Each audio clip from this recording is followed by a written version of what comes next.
I came up at a time where saying stuff with your chest might get your teeth knocked out. So for me, hip hop was a way to like feel the aggression that I couldn't say.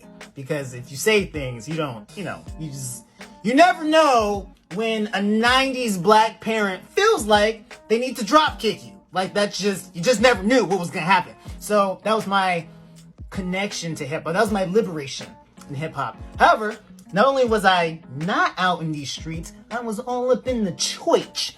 So my exposure to hip hop was a group I'm sure no one has ever heard of called Hip Hop Hymns for Kids. That's right, my friends, you heard it. Hip Hop Hymns for Kids. And it was dope. Couldn't tell me nothing. I liked the way it sounded in my ear hole. I liked the way it made me feel. After that, we had Firebrand, right? They were a gospel youth group. That's deep cut gospel youth group. I loved Firebrand, the way the music hit. And they had a rapper. And at the time of youth groups, it's the 90s, when youth groups was singing in the 90s, there's always one dude who would slide out on you with a cool, 7.5 bars. Fire!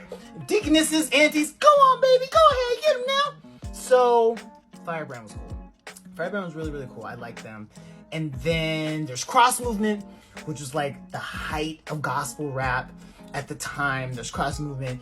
And I didn't know at the time, but they were basically cats who had been in the streets, who got out the streets because they found the Lord, and then they was rapping about that. But I didn't know that. I just I liked the way it made me feel. I liked the way it sounded. And there were other groups, Gospel Gangsters being one of them. I didn't listen to Gospel Gangsters. There's some groups that my dad strictly opposed because he would hear it. He'd be like, "Ooh, why is everybody rapping about Uzis?" Dad, first of all, sir, I'm 10. I'm 10. I don't know what an Uzi is. I digress. So, did listen to a lot, but didn't listen to a lot of Gospel Gangsters. But, that was part of the time frame. And then Kirk Franklin, I feel like, doesn't get enough credit for how he bridged the so-called secular world with the Christian world. And so through Kirk, even though I didn't know it, I was exposed to a lot of the rhythms and flows and aesthetic of mainstream hip-hop culture because he fused it into his music. Hip-hop is everything that Kirk Franklin is and was. GP, are you with me? Come on, stop, say less. So Kirk Franklin, was continuing to build this thing in me, this hunger, this thirst. Then you got Reach Records, you got Lecrae. Lecrae was the coolest dude in hip-hop to me at the time. He had an album called After the Music Stops. And when I saw that tape with After the Music, you couldn't tell me nothing. Lecrae was the coolest. And at the time, I was a kid, but I could tell by listening to music, Lecrae is going places. He's not here to just stay in your little Christian box and rap in circles to everyone inside the church. You can tell that's where he was at in his life, so that's what he was talking about, but he was going somewhere with it. And he did. And people were like, what? How can we? What? Guys, it was in the music the whole time. It was in the music the whole time.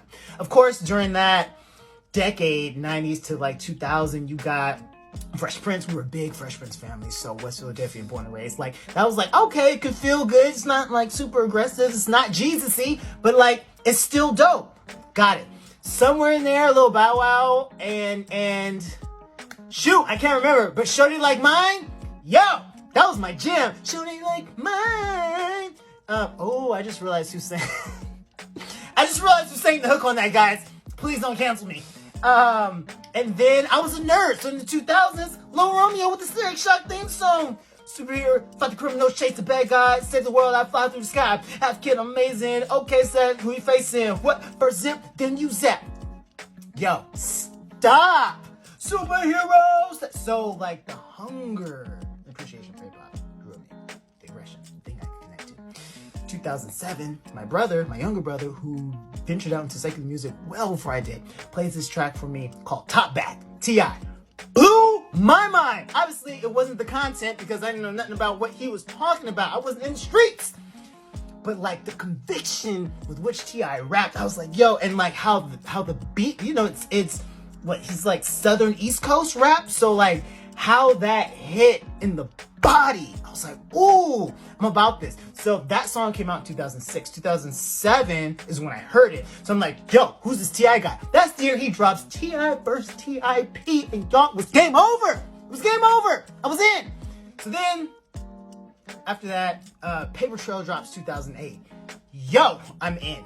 That's probably one of my favorite hip hop albums of all time, because it was Paper Trail's the one where I'm like, oh, this is the world I belong in. No one thinks I'm black enough. No one thinks I'm cool enough. No one thinks I'm hood enough. Blah, blah, blah, blah, blah. I'm not enough for the community, but when it's just me and the music, I feel like Ron Slapple. When it's just me and my music, when it's just me and my machine cruising across the blacktop, I kind of lose myself. See, things like quoting Kim Possible are why people didn't think I was black enough for hip hop. So that happens. 2010, I discovered Eminem. And I'd heard Eminem songs before. I'd heard him feature like Smack That. But I had never looked him up. I heard Lose Yourself. Eminem. And he was in his, that was the Recovery album. And when he was like, fork was in the road, took the psychopath. What? Sir! Loved it. And both of them appealed to the lyricism. Both of them appealed to the aggression. And it's like, how do you get this thing out without destroying things? How do you take a dark feeling and not blow up the world, but still make sure it's all the way out? And just like stand-up, some stuff is just jokes. Some stuff is just jokes. And it's like, I said it because it was funny, not because I meant it. Not because I have any plans on doing it. I said it because it's funny, makes me laugh, makes other people laugh. So I said it. And I understood that immediately about Eminem. Particularly because his stuff was so over the top. I'm like, guys, this is, are you familiar with the word satire? So that appealed to me. And then Eminem also being white had the secondary appeal to me specifically, because it's like, oh, you also are outside the community. Like, you're killing it. Everyone who's anyone in the community gives you your flowers. You've rapped with all of them. I mean, he hadn't at the time, but you know, the trajectory was going that way. And I was just like, yeah, I understand that. So then I started rapping myself. Wasn't good. My older brother was in the booth. I think the first time I tried to lay down a track, and he was just like, remember that scene in Straight Outta Compton? Cruising down the streets. No. Cruising. That was me. Gradually got better, made better music. And also a lot of cookouts I would have to freestyle. So that also honed the craft. I got better and better. Then I started exploring hip hop. So Rakim, Lil Wayne, Busta, who else was I listening to? Jay-Z a little bit, Propaganda, Method Man, a little bit of Outkast, Kendrick, Snoop. I started going through, and like, one of the things I discovered is like, oh, this is big and expanding, and nobody owns it. Nobody owns it, because the people who were in the streets rapping about being in the streets don't want to be in the streets themselves. Stop! I'm free. So did that. Puts the confidence in your chest. And then down the line, I became an educator. And once I became a teacher, that's when I really fully let go of the expectation of what hip hop had to be, or who you had to be to embrace hip hop, because I'm constantly being brought kids who don't have confidence. I'm constantly being brought kids who don't have clear thoughts. They're afraid to like fully express themselves in like a real way, right? They're used to being catered to and having every single feeling. And so when I work with them and engage with them on a hip hop level, it puts the confidence straight in their chest. Hip hop energy. I had a kid who last year, he comes to me, his parents are like, yes, he's not doing well like in his classes, like he barely speaks, blah, blah, blah.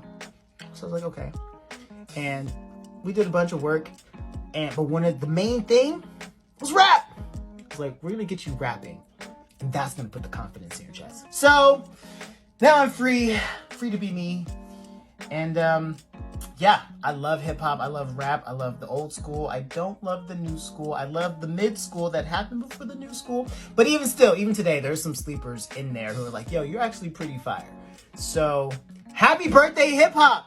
Thanks for putting the confidence in my chest before my 90s parents can knock my teeth out.